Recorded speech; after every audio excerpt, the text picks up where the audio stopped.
ce silence qui est peut-être la plus belle expression des rapports entre religion et pouvoir.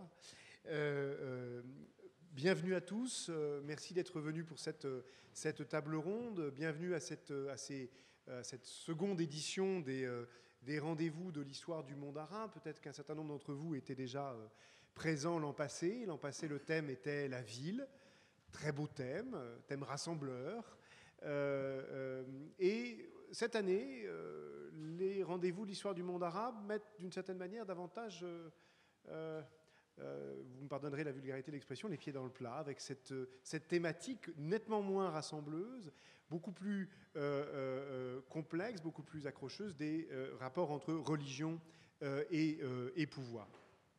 Alors la table ronde de cet après-midi que j'ai le plaisir d'animer et de présenter, juste un mot, et le seul que je dirais sur moi, donc Julien Loiseau, je suis historien, je travaille sur l'islam médiéval, sur le Proche-Orient de la fin du Moyen-Âge. Il sera beaucoup question du Moyen-Âge, vous le verrez au cours de cette table ronde, mais pas seulement. Et c'est justement tout l'intérêt de ces rencontres que de mettre ensemble des spécialistes de questions, de périodes surtout différentes, et qui pourtant, vous allez le voir, ont beaucoup de choses à se dire parce que les mots, entre autres, perdurent, les mots ont une histoire, et c'est de ça dont il sera largement question aujourd'hui. Alors ces rendez-vous, cette seconde édition des rendez-vous de l'histoire du monde arabe interroge donc la relation entre religion et pouvoir, ou entre les religions et les pouvoirs, relation compliquée, relation contrariée, très contrariée même, et il en sera justement pleinement question cet après-midi avec les 4 intervenants de cette table ronde. Rapport contrarié entre religion et pouvoir, parce que contrairement à une idée bien ancrée, idée reçue, à un lieu commun, il n'y a pas dans la culture politique de l'islam, il n'y a pas de confusion entre religion et pouvoir, bien au contraire, puisque très tôt dans l'histoire islamique, dès le IXe siècle au moins, en contexte sunnite, le pouvoir est expulsé de la sphère contrôlée par les professionnels du savoir, par les professionnels de la religion. Et c'est précisément à ce moment-là que se noue ce rapport contrarié entre religion et pouvoir. Un rapport contrarié parce que dès lors que le pouvoir politique se trouve expulsé de la sphère du religieux, et que, pour autant, dans cette société médiévale, en Orient comme d'ailleurs en Europe à la même époque, la religion est un langage politique, et bien précisément, la religion est disponible pour toutes les entreprises de dissidence, de contestation du pouvoir. Elle est même spontanément le langage le plus évident de la contestation du pouvoir. Il sera donc question de ça cet après-midi, de la contestation du pouvoir et de ce que la religion au sens très large, les identités religieuses, les mots, les catégories, l'histoire aussi, sont mobilisés, comment ces catégories, ces mots, cette histoire sont mobilisés dans la contestation du pouvoir politique. Alors, cette table ronde, je le disais à l'instant, réunit à la fois des spécialistes du Moyen-Âge, des spécialistes du XXe siècle et même de l'époque et du présent, de l'histoire contemporaine et du présent. Et évidemment, cette rencontre, elle pose tout d'emblée un problème que je voudrais très légèrement traiter maintenant, avant de céder la parole à nos intervenants. C'est que, évidemment, nous ne parlons pas des mêmes contextes de production du discours, des mêmes contextes politiques. Et il ne faut surtout pas penser qu'entre les 4 contextes dont il sera question au cours de cette table ronde, il y a des liens directs, des ponts, voire une continuité. Nous sommes tous autant que nous sommes très sensibles à ce problème de l'essentialisation des catégories. Il n'y a pas un islam monolithique depuis le 7e siècle. Il y a des cultures politiques de l'islam, des cultures politiques islamiques, et évidemment une solution de continuité entre les 4 intervenants de cette table ronde.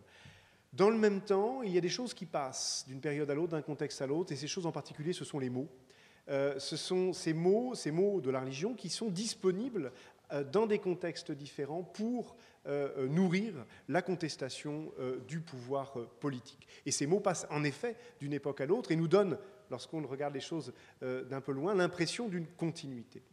Cette disponibilité des mots, il en sera très largement question au cours des 4 interventions de cette table ronde. Alors, sans plus tarder, je vais passer la parole à notre premier intervenant de la table ronde, à ma droite, à mon extrême droite, Sobhi Bouderbala, qui est maître assistant à l'université de Tunis, qui est chercheur au laboratoire d'archéologie et d'architecture maghrébine, qui est médiéviste, spécialiste de l'Égypte dans les premiers siècles de l'islam. Il est investi entre autres dans la publication des fouilles de Fustat et des matériaux, des papyri, des ostracas, des fouilles de Fustat, donc ces premiers matériaux écrits de l'histoire islamique. Parmi ces nombreuses publications, articles de recherche, j'en citerai simplement un, publié dans les mélanges de l'École française de Rome, les Mephrem, en 2014, sur les Mawali à Fustat et leur intégration sociale aux 2 premiers siècles de l'islam. Alors, Sobhi va nous transporter d'emblée dans un contexte bien précis, celui du Maghreb, des premiers siècles de l'islam, où se pose dans des termes particulièrement visibles, particulièrement lisibles, cette question qui est aussi, si on la noue en une formule un peu simple et sans doute qu'il faudra sans doute déconstruire, qui est la question de l'islam politique. Merci beaucoup Julien, merci à l'audience. Donc tu viens de le dire, l'histoire ou l'aventure islamique en Afrique du Nord est marquée à ses débuts par un phénomène assez étrange. D'abord une opposition farouche de la part des populations berbères à la conquête islamique, qui va durer plus d'un quart de siècle, suivie d'une islamisation rapide, voire spectaculaire, si l'on se fie aux sources maghrébines. Cette période fondatrice, où ce passage, comme le disait si joliment le regretté Yves Modérand, d'une vieille Afrique romaine chrétienne à un Maghreb arabe et musulman, est difficile à appréhender tant la confusion est totale en ce qui concerne le déroulement même de la conquête et le régime fiscal qui va suivre et qui va être appliqué par les Omeyyades sur les terres, mais aussi sur les populations berbères. Si on compare le Maghreb omeyyade à l'Égypte à la même époque, on se rend compte à quel point le chercheur ou l'historien du Maghreb se trouve face à des difficultés, absence de documents, les documents fiscaux qui éclairent aujourd'hui l'histoire fiscale et administrative de l'Égypte ne s'y trouvent pas, et en plus une littérature maghrébine difficile aussi d'interprétation. Néanmoins, on peut avancer, ou je peux avancer 3 points qui serviront d'entrée à mon propos. Le premier point est que la conquête de l'Afrique du Nord s'achève sous le califat du puissant Abdelmalek ibn Marwan, véritable fondateur de l'Empire islamique, ou de l'État islamique selon les spécialistes des débuts de l'islam. État islamique ou Empire islamique, entendu comme État dont l'idéologie est l'islam, et donc islam qui est constitutif du nouvel empire. Et cela aura des répercussions importantes, majeures, sur le statut juridique accordé à l'Afrique du Nord. Le deuxième point est la conséquence du premier, c'est-à-dire la situation fiscale et juridique de la conquête par la force. La politique des Omeyyades montre que les gouverneurs considéraient les Fliqiya, donc le nom arabe qui va être attribué à l'Afrique, à la Tunisie actuelle en gros, comme un butin, terre et population comprises. Le meilleur exemple est sans doute la politique esclavagiste avec l'envoi régulier de femmes berbères en Syrie et sans doute dans les autres métropoles islamiques, Basra, Koufa, Fustat et Médine. Les sources parlent de plusieurs milliers de femmes, de jawari berbères, très recherchées à la cour de Damas. Le troisième point, c'est justement cette conversion rapide de plusieurs groupes berbères après la conquête. L'armée, on le sait, qui a conquis l'Espagne est essentiellement berbère, mais une conversion aussi qui semble de surface au vu des événements futurs du 8e siècle, lorsque, justement, les Berbères vont basculer vers la contestation de ce pouvoir impérial, de ce pouvoir arabe aussi. Donc le 8e siècle, avec l'implantation du kharijisme dans le Maghreb. Alors le kharijisme, 2 mots pour expliquer ce courant ou cet islam alternatif, ou cet islam différent de ce qu'on connaît de l'orthodoxie, c'est-à-dire le sunnisme. Donc il naît directement de la première guerre civile qui oppose dans les années 650 les armées syriennes et irakiennes autour de la désignation d'un calife. Donc d'un calife et aussi d'une légitimation d'un pouvoir politique. Donc Cette guerre civile va donner naissance, bien sûr, plus tard à ce qu'on va appeler le chiisme, mais elle va donner naissance tout de suite à ce mouvement qui est le kharijisme, violent dans son action politique par une série d'assassinats, dont le premier assassinat est celui du calife Ali ibn Abi Talib, mais aussi un mouvement égalitaire dans sa conception religieuse du califat, puisqu'il développe l'idée du mérite moral et politique comme condition première à l'élection du commandant de la Ummah musulmane. Il s'implante au Maghreb dans les années 730 et connaît un succès rapide auprès des populations berbères de la Tripolitaine, du sud de l'Afriqiya, mais surtout aussi dans les Aurès, donc dans l'Algérie. Les Berbères furent séduits par l'hostilité du kharijisme à l'hégémonie de Quraysh et par aussi son idéologie anti-impériale. Le point culminant du kharijisme en est la fondation de l'imama ou de l'État Rostomide à Tahert, véritable État ibadite, donc la version la plus importante du kharijisme, qui va perdurer jusqu'à aujourd'hui en Tunisie et en Algérie, et qui va durer donc cet État plus de 2 siècles. Alors, en ce qui concerne l'histoire de l'ibadisme, depuis quelques années, les études sur le Maghreb médiéval connaissent un renouveau sensible, notamment grâce aux travaux portant sur cet islam maghrébin, c'est-à-dire l'ibadisme. Je citerai essentiellement le projet Maghribadite, dirigé par Cyril Hayet, et les nombreux travaux de Virginie Prévost de l'Université de Bruxelles. Alors, ces études montrent que l'une des raisons du succès de l'ibadisme dans le Maghreb réside d'abord dans sa vaste fondatrice, dans la symbiose culturelle entre berbères et arabes contestataires, donc contestation d'un pouvoir politique et proposition d'un islam plus égalitaire qui donne sa place entière aux populations non arabes, en l'occurrence les berbères dans le cas du Maghreb. Il doit sa réussite aussi, et sans doute sa longévité, à sa capacité à absorber les traditions et croyances locales des berbères. Il s'agit en fait d'un islam non seulement alternatif, mais local. Cette réussite, il la doit aussi aux efforts des lettrés ibadites berbérophones dans la rédaction et la diffusion de principes ibadites en langue berbère, voire par une tradition orale qui se manifeste essentiellement dans une poésie populaire. Autre caractéristique de l'ibadisme, cette relation ou cette complicité entre berbères ibadites et berbères chrétiens et leur destin commun. Virginie Prévost a récemment démontré que les communautés chrétiennes du sud tunisien ont bénéficié d'une bienveillance manifeste de la part des ibadites et que leur disparition au XIIIe siècle est intimement liée à l'extinction des ibadites au milieu donc, de ce XIIIe siècle. Cette complicité peut s'expliquer par cette vision égalitaire de l'islam tel que l'ibadisme la propose, mais surtout, me semble-t-il, par sa spécificité donc local, ou on pourrait même dire cet islam berbère. Le succès de la contestation religieuse du pouvoir ne laissa pas ce dernier, donc le pouvoir, indifférent. Le pouvoir politique en Ifriqiya, l'État aghlabide, formula sa riposte dans le domaine juridique, par le biais de sa machine institutionnelle, c'est-à-dire le malikisme. Sahnoun, qui est le maître et fondateur du malikisme maghrébin, qualifie les ibadites d'apostats, donc de non-musulmans. Entre la conversion et la mort, tel est le sort des ibadites maghrébins, comme l'a récemment démontré Alawa Amara. C'est probablement à cette époque aussi où toute une série de traditions prophétiques très hostiles aux berbères voient le jour.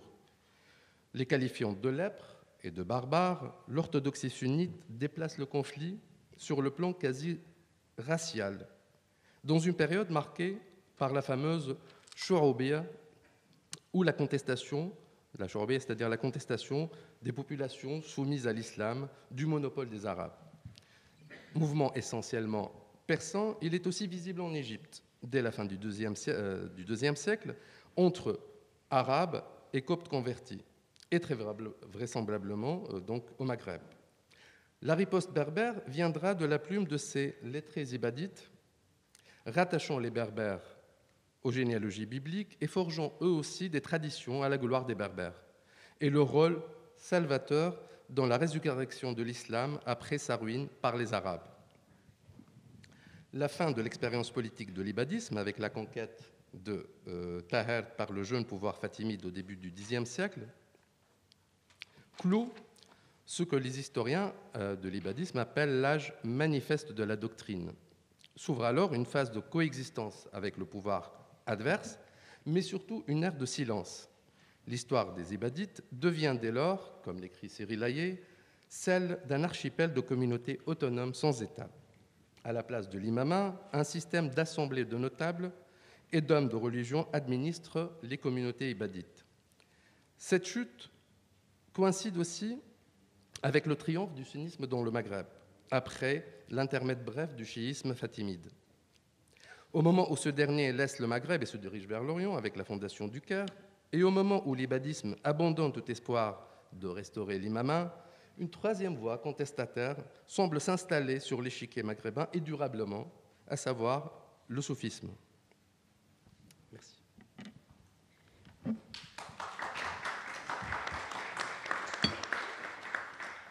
Merci beaucoup. On a déjà cet aperçu sur cette terre de dissidence qu'est le Maghreb et qui, effectivement, va puiser dans différentes doctrines un vocabulaire et des motifs de la contestation du pouvoir. La transition est faite avec le deuxième intervenant de cette table ronde. À ma gauche, Giuseppe Cecere, qui est professeur associato à l'université de Bologne, qui est un spécialiste du soufisme, précisément, qui est historien, spécialiste du soufisme, à la fois au Moyen-Âge et également du soufisme contemporain.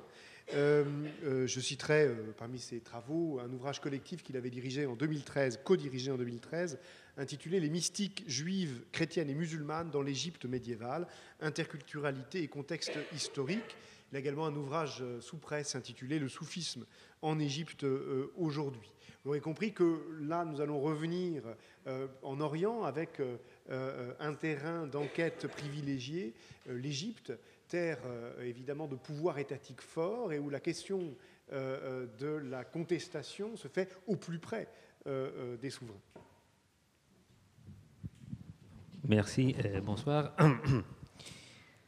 Donc, d'abord, je pense qu'il faudrait dire quelques mots rapidement pour mieux définir cette notion de soufisme que, normalement, est traduite par l'expression de mystique musulmane.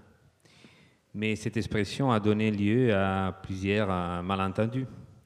En fait, il y a un paradigme classique, disons, dans l'historiographie sur le soufisme, qui est né au sein même de la tradition musulmane et tout particulièrement a trouvé son expression officielle, pour ainsi dire, avec Ibn Khaldoun, qui veut que le soufisme serait l'héritier, disons, de tout le mouvement ascétique qui se serait développé en islam depuis les débuts, en fait, depuis l'époque même du prophète de l'islam, et qu'à un moment donné, une certaine tendance parmi les autres serait émergée, celle des gens qui avaient comme trait distinctif, disons, le fait de s'habiller en laine. Le mot souf étant à l'origine, selon une étymologie largement acceptée, du mot soufi.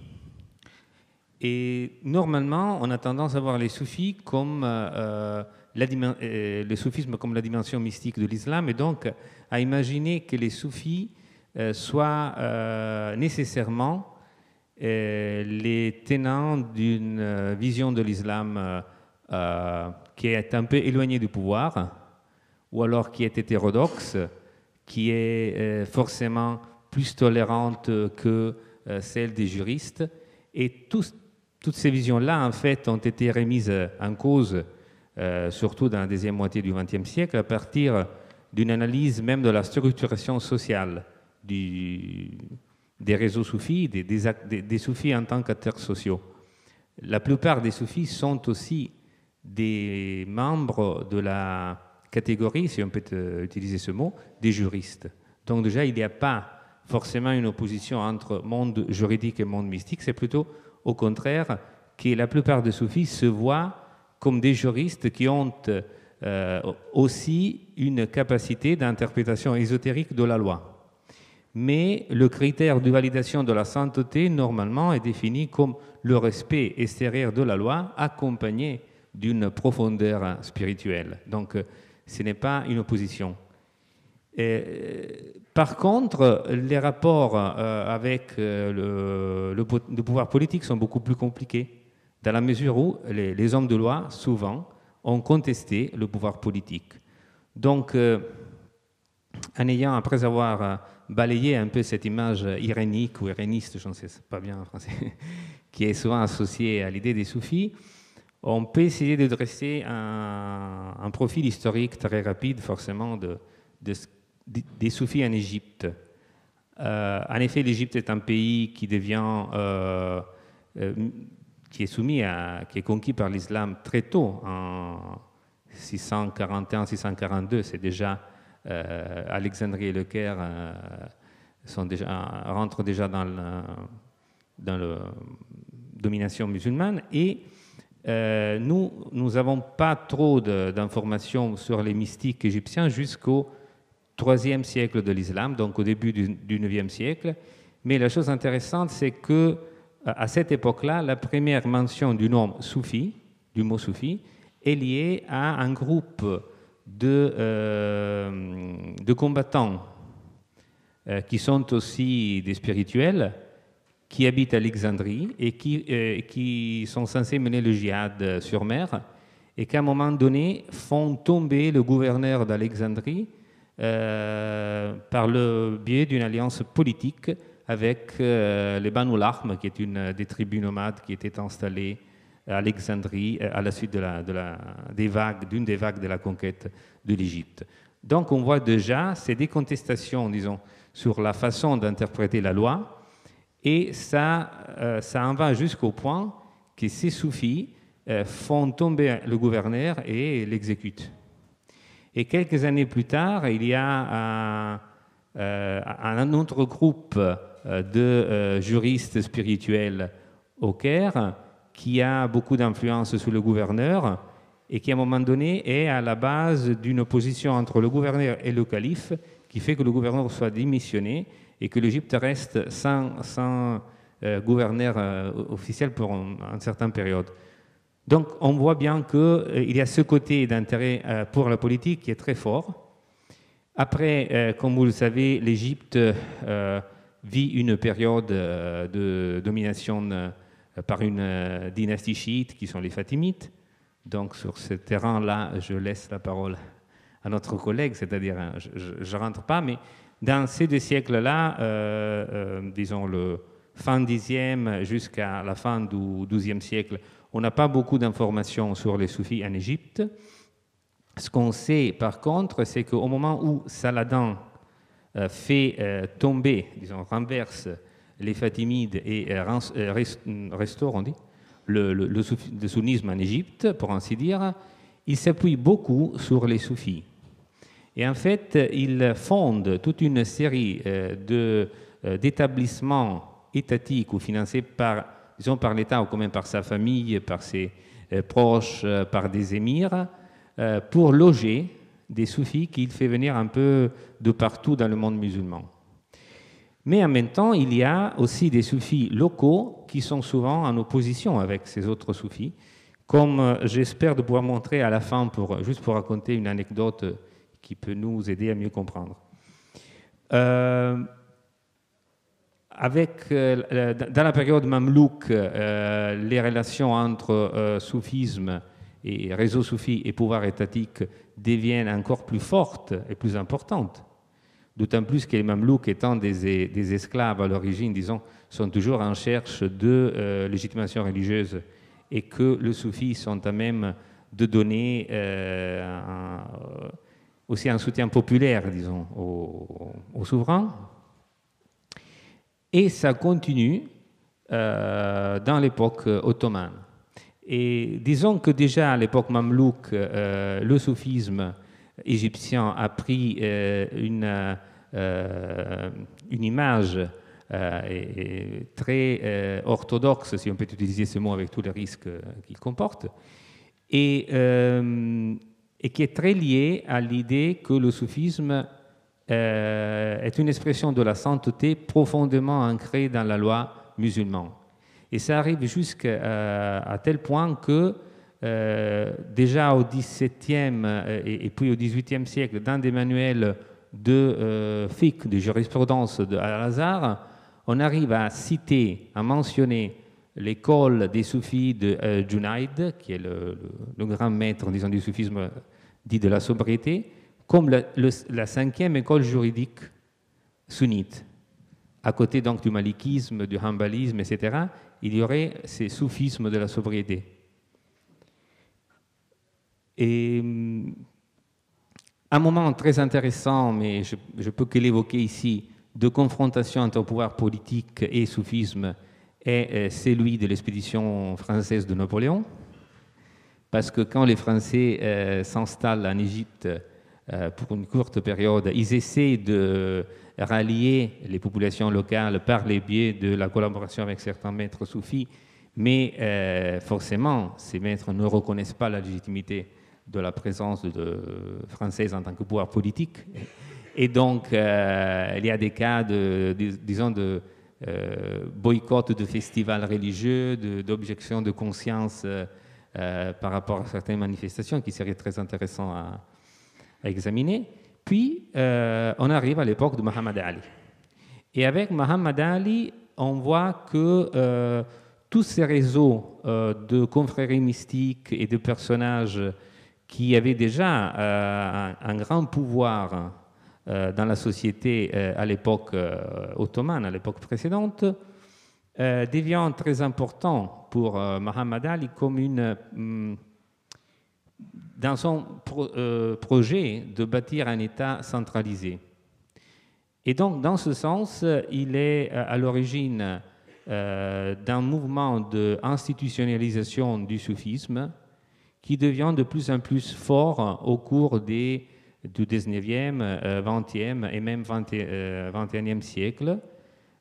Déjà, Saladin avait fondé une khanqa, pour ainsi dire un couvent, un établissement soufi, dont le chef était censé être un peu le primus inter pares des chefs soufis égyptiens. Mais avec Muhammad Ali en 1812, ça devient officiel, c'est-à-dire il donne à un certain groupe soufi la priorité sur les autres, de sorte que le maître de ce groupe est le maître de toutes les confréries soufis en Égypte. Et ce processus se continue. À la fin du XIXe siècle, on assiste même à la fondation d'un conseil suprême pour les confréries soufis. Et donc, tous ceux qui veulent pratiquer le soufisme de façon officielle, reconnue, pouvoir utiliser une mosquée pour le rituel, etc., sont censés s'inscrire dans cette institution et se faire reconnaître. Donc, si on veut fonder, par exemple, une confrérie, il faut passer par l'État. Ça a donné forcément lieu à certains problèmes, mais globalement, disons que les soufis ont coopéré avec l'État. Et cela jusqu'à l'époque de Nasser, en fait, quand, à un moment donné, après la Révolution, comme il y avait une compétition très forte dans l'interprétation de l'islam entre le frère musulman et les courants, disons, de la salafia, du réformisme, etc., et les soufis qui étaient vus un peu comme les porte-parole d'un islam attardé et trop lié au pouvoir, les frères musulmans avaient à un moment donné essayé d'obtenir la cancellation, disons, qu'ils soient bannis, que les soufis soient bannis. Et en fait, ça se retombera contre eux parce que Nasser arrivera plutôt à exclure, à mettre hors loi l'organisation des frères musulmans, et il décide de s'appuyer beaucoup sur les confréries soufis, aussi du fait de leur ancrage social. Et dans les années 60-70, voilà, on assiste même à des élaborations théoriques qui vont jusqu'à présenter le soufisme comme une sorte de socialisme spirituel. Mais au fond de tout ça, et là je vais conclure, il reste toujours l'idée que les soufis sont les héritiers des prophètes, parce qu'ils sont les détenteurs du véritable savoir religieux. Et comme le savoir religieux revient, est le fondement de l'autorité politique, pas directe mais indirectement, les soufis se représentent toujours comme les véritables autorités spirituelles, légales et politiques en Égypte. Et ils arrivent même à dire que ce sont les soufis qui font démissionner les rois ou qui les font nommer. Donc, si on aura le temps après, dans le débat, je vais citer deux ou trois anecdotes dans ce sens relatif au Moyen-Âge. Mais j'espère que déjà cette cavalcade peut nous donner une idée, disons, sur les rapports entre pouvoir politique et soufis en Égypte. Merci.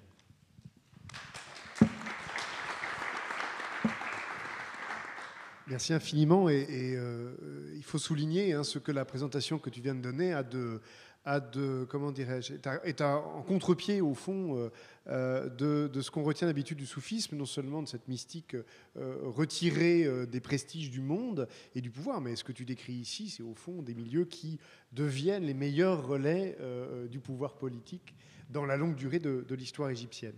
Alors nous nous rapprochons évidemment de réalités plus contemporaines et je vais maintenant céder la parole à notre troisième intervenant, Hamid Bozarslan, qui est directeur d'études à l'École des hautes études en sciences sociales, qui est chercheur au Centre d'études turco-ottomanes, balkaniques et centra-asiatiques, qui est un grand spécialiste de l'histoire contemporaine et de la sociologie historique du Moyen-Orient.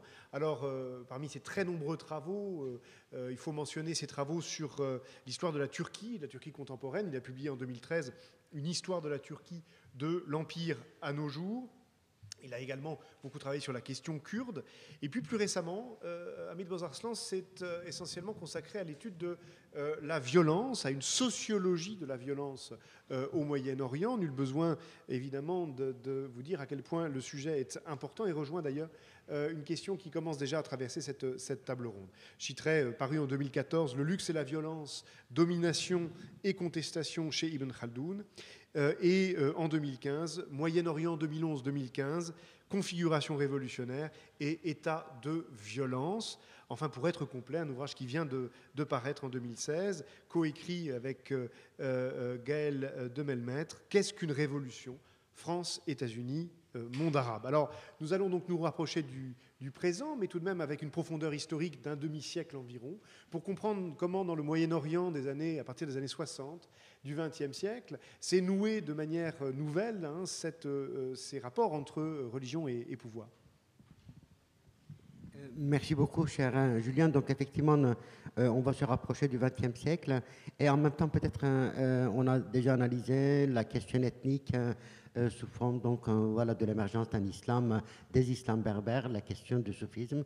Cette fois-ci, je vais essayer de comprendre les dynamiques confessionnelles, les processus de confessionnalisation dans le monde musulman, notamment dans une partie du monde arabe.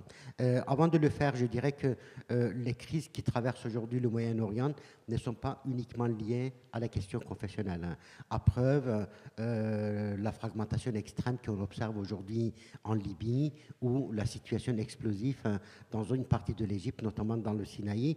Donc on ne peut pas tout réduire à la question confessionnelle, mais la question confessionnelle nous apporte un élément de langage politique, un élément de langage politique, de la grammaire politique qui reste pertinent dans la région.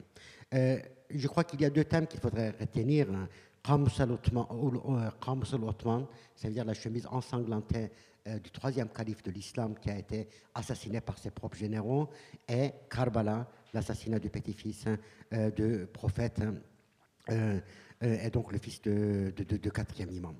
Et on a l'impression que toute la pensée de l'islam s'est concentrée ou s'est attelée à faire effacer cette période, la mémoire de cette période, toute la doctrine sunnite de l'État qui a été formée entre le 7e et le 10e siècle a essayé de faire effacer des mémoires des musulmans cette période, mais ce conflit, ces deux symboles sont là de manière chronique. De manière chronique, mais cela ne veut pas dire de manière permanente. Car il est évident aussi que le Moyen-Orient a connu d'autres périodes où la question confessionnelle ne se posait pas, si ce n'est que sous une forme plus ou moins anthropologique, mais certainement pas sous une forme de politique. Je donnerai un ou deux exemples. Prenons le cas de la Syrie. Certes, tout le monde savait qu'il y avait des alaouites en Syrie. Il y a même eu la construction d'un État alaouite qui n'était pas tout à fait un État dans les années 1920 et 1930, mais très franchement, dans les années 1950 ou 60, personne n'aurait pu imaginer que le village de Kardaha, que certains appellent le Corleone de Assad, allait devenir le village qui va déterminer l'histoire de la Syrie, l'avenir de la Syrie. De la même manière, si vous prenez l'Irak des années 1940, 50 ou 60, là où il y a un mouvement d'opposition de gauche, il y a une opposition qu'on peut définir comme transethnique et transconfessionnelle. Très franchement, la question du chiisme et du sunnisme ne se pose pas. À tel point d'ailleurs que le Parti communiste et le Parti basse, qui va devenir par la suite le bastion de sunnisme, sont dominés par les éléments chiites et non pas par les éléments chiites et non pas par les sunnites. Et je prendrai encore un troisième exemple qui me paraît très intéressant, c'est la guerre civile ou la guerre plutôt entre les deux Yémen du Sud et du Nord, qui d'une manière ou d'une autre a duré jusqu'à 1994. Or, cette guerre opposait les sunnites entre eux, le Sud qui était ancré à gauche et le Nord qui était pro-impérialiste, selon le terme de l'époque, ou réactionnaire. Et d'ailleurs, les deux partis étaient soutenus par des États sunnites, l'Arabie saoudite et l'Égypte. On voit là très clairement que même si la question confessionnelle, qui est une question de 14, je veux dire qui est vieille maintenant de 14 siècles, qui peut être réactivée à tout moment, n'a pas été toujours dominante.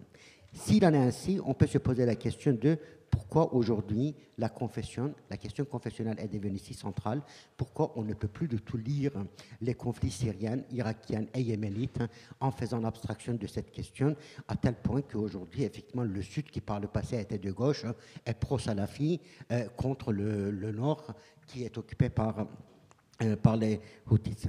Je crois que l'un des éléments qui est nécessaire de comprendre cette évolution, c'est qu'on n'est pas nécessairement en face de la confession comme un élément en permanence déterminant, mais en face des processus de confessionnalisation. Le processus signifie qu'il y a à la fois des continuités, mais aussi des points de rupture, et je crois que ces points de rupture au XXe siècle sont extrêmement importants. Ces points de rupture signifient qu'à un moment donné, un groupe issu d'une confession ou d'une tribu peut parfaitement s'emparer du pouvoir, non seulement s'emparer du pouvoir, mais de s'emparer aussi d'une idéologie, une idéologie islamique, mais une idéologie qu'on peut définir aussi comme nationale arabe, par exemple.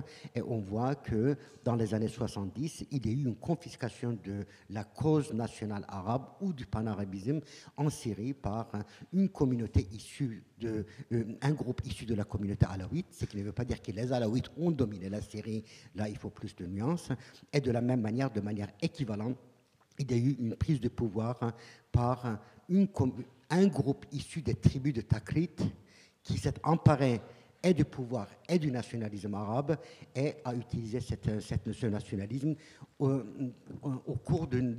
a utilisé ce nationalisme pour imposer une logique de confessionnalisation. Ce n'est pas du tout par hasard d'ailleurs que ce processus s'accélère dans les deux pays dans les années 1970. Cette confiscation signifie aussi qu'à un moment donné, le pouvoir vide le nationalisme arabe ou l'idéologie d'une manière générale de tout son contenu.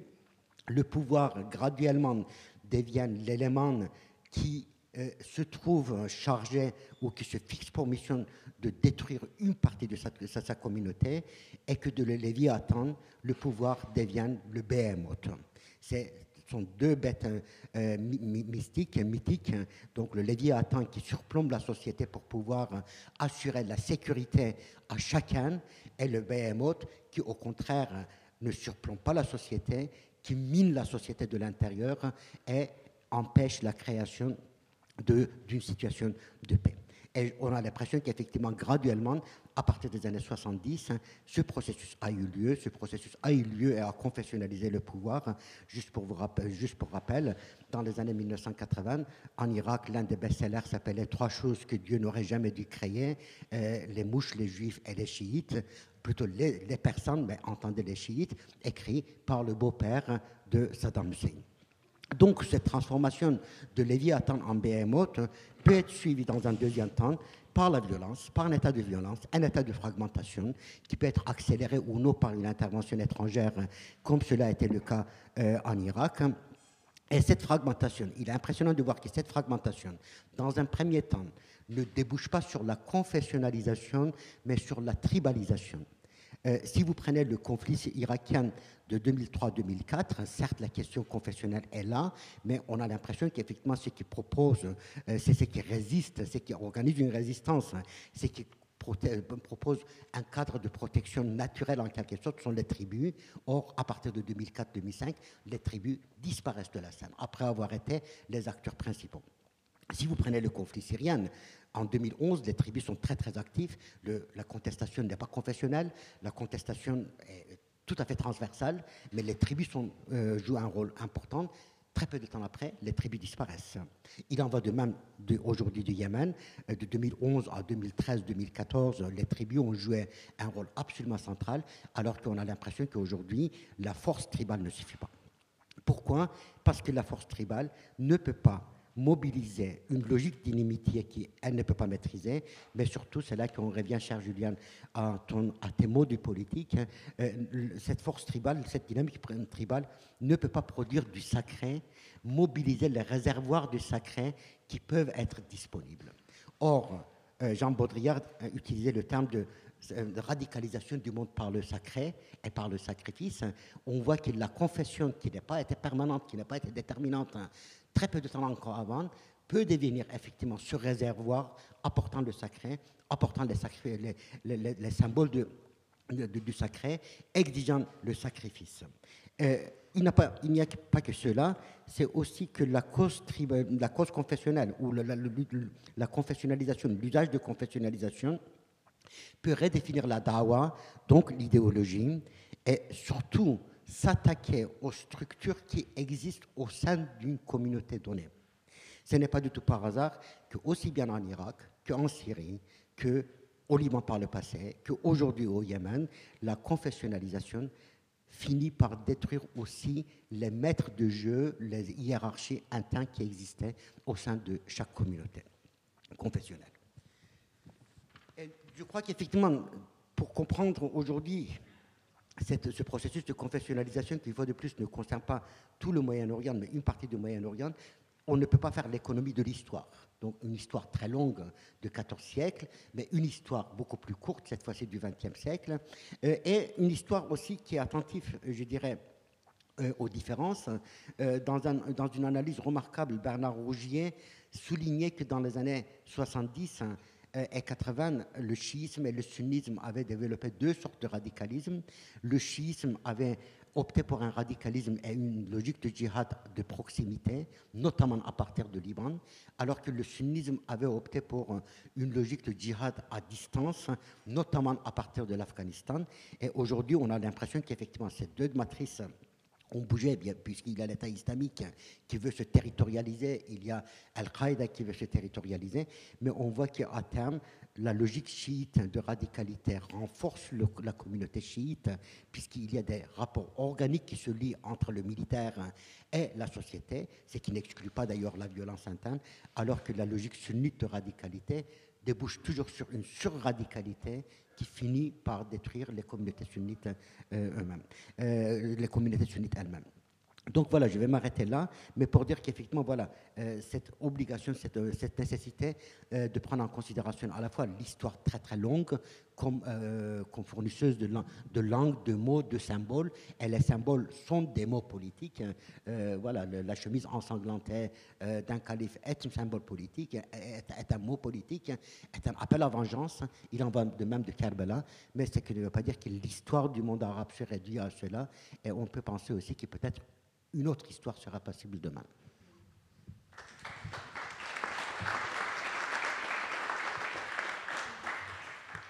Merci beaucoup et merci de rappeler effectivement qu'il y a ces mots qui tuent. Il y avait eu un ouvrage collectif il y a quelques années dirigé par un antiquisant, un médiéviste sur cette question-là justement, de ces mots qui tuent et ces mots qui traversent les siècles pour à nouveau tuer. On y reviendra tout à l'heure dans le débat, mais il y a effectivement cette question de la violence qui est ici très présente, dont on voit bien avec cette figure du sacré et du sacrifice, comment cette violence prend tout son sens parce que précisément elle vient habiter un vocabulaire religieux. Il y a aussi cette impression frappante et en partie sans doute trompeuse d'un retour du refoulé. Il faudra qu'on interroge, est-ce qu'au fond l'histoire récente est un retour d'un refoulé ancien ou au contraire il s'agit bien d'un réemploi, d'une réactivation simplement de catégories anciennes. Mais nous avons déjà matière à discussion. Avant cela, je voudrais céder la parole à notre quatrième intervenante de la table ronde, Laurence Louer, à ma droite, qui est professeure à Sciences Po Paris, qui est chercheuse au CERI, qui travaille sur les politiques de l'identité, les questions d'ethnicité également au Moyen-Orient et plus particulièrement, puisque c'est son principal terrain de recherche, dans les monarchies du Golfe. Elle a beaucoup travaillé sur la question des rapports justement entre chiisme et politique dans les monarchies du Golfe. Je vous renvoie à son ouvrage de 2008 intitulé précisément « Chiisme et politique au Moyen-Orient ». Ces travaux aujourd'hui se tournent vers d'autres questionnements, en particulier les politiques de l'emploi et leur impact dans la société des monarchies du Golfe. Et pour citer une dernière publication, en 2015, elle a co-dirigé un numéro de la revue Arabian Humanities consacré au printemps arabe dans la péninsule arabique, précisément.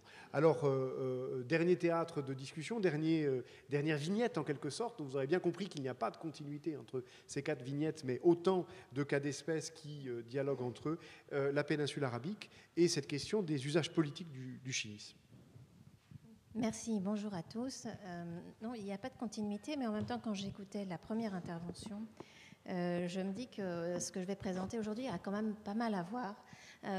Parce qu'au fond, si on veut caractériser la problématique chiite dans les monarchies du Golfe aujourd'hui, et alors il faudrait évidemment un travail d'historien pour nous dire quand ça a véritablement commencé, on ne peut pas ne pas évoquer la question ethnique et la question linguistique, voilà, ne pas montrer comment, au fond, les identités sunnites et chiites, eh bien, elles s'emboîtent dans d'autres identités sociales,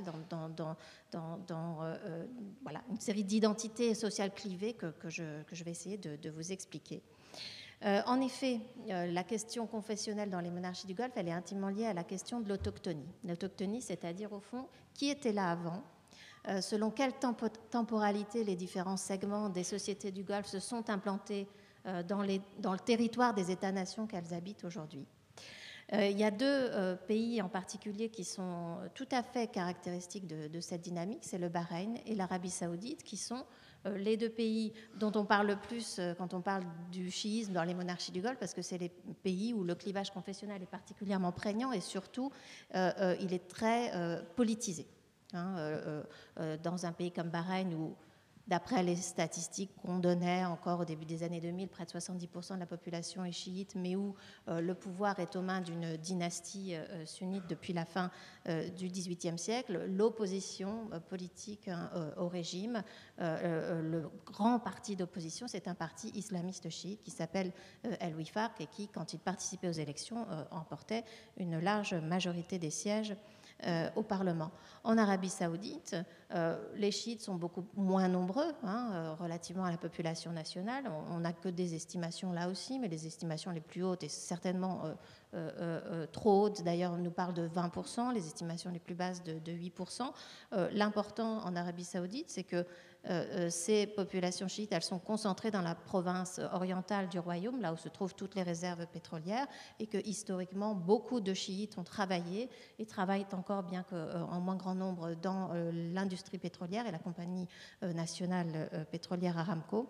Et dans ce pays, notamment parce que le régime se légitime par ce qu'on pourrait appeler une ultra-orthodoxie sunnite, le clivage entre sunnites et chiites est très politisé. Et si vous avez un petit peu suivi l'actualité des printemps arabes, comme on les appelle, en 2011, la seule vraie contestation de masse, les seules vraies manifestations de masse qu'il y a eu en Arabie Saoudite étaient en fait concentrées dans la province orientale, dans la région de Qatif en particulier, donc qui est une région où la très très grande majorité des habitants sont chiites.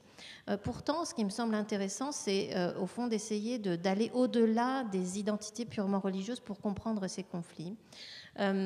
Pour vous expliquer notamment que les mouvements islamistes chiites qui se sont implantés dans les monarchies du Golfe à la fin des années 60 en général, c'était des excroissances en fait des mouvements islamistes chiites irakiens. Ils sont arrivés dans les monarchies du Golfe par un processus de politisation des réseaux cléricaux qui sont noués grosso modo depuis la deuxième moitié du 19e siècle autour de la ville de Najaf dans le sud de l'Irak et de la ville de Kerbala dans une moindre mesure, et donc ce sont souvent des clercs irakiens ou bien des étudiants en religion saoudiens et bahreïniens formés dans les séminaires de Najaf qui ont implanté ces mouvements. Les militants de ces mouvements, et ça me semble très significatif, sont parmi ceux qui ont écrit des récits historiques sur les chiites dans le Golfe, dans la péninsule arabique. Par exemple, il y a une histoire des chiites en Arabie Saoudite qui a été publiée au cours des années 1990, qui est l'un des rares textes dont on dispose là-dessus, qui a été écrit par un militant d'un mouvement qui s'appelle toujours le mouvement de la réforme. À Bahreïn, on voit aussi une prolifération de discours historiques de la part des militants d'Al-Wifaq, notamment. Ce qu'il y a de commun finalement entre ces discours historiques, c'est de nous expliquer que les chiites, certes être chiite dans la péninsule arabique, ça veut dire avoir une identité religieuse spécifique, mais ça veut dire aussi faire partie des habitants originels de la région, c'est-à-dire les gens qui étaient là avant les autres. Et les autres, c'est qui ? C'est les sunnites. Et je crois que... et donc, du coup, si vous voulez, l'identité religieuse, dans sa version politisée, en particulier à partir de la fin des années 60, est aussi un idiome pour dire cette autochtonie des chiites, pour dire au fond, ce pouvoir saoudien, ce pouvoir bahreïnien ne sont pas légitimes, non pas parce qu'ils ne sont pas dans la bonne voie sur le plan religieux, pourrait-on dire, mais parce que, au fond, les personnes qui sont aux commandes, ce sont des usurpateurs, ce sont des conquérants qui se sont imposés par la force, ce sont des étrangers. Ils ne sont pas des vrais, des purs habitants de la région. Et donc, il y a des termes très forts qui peuvent être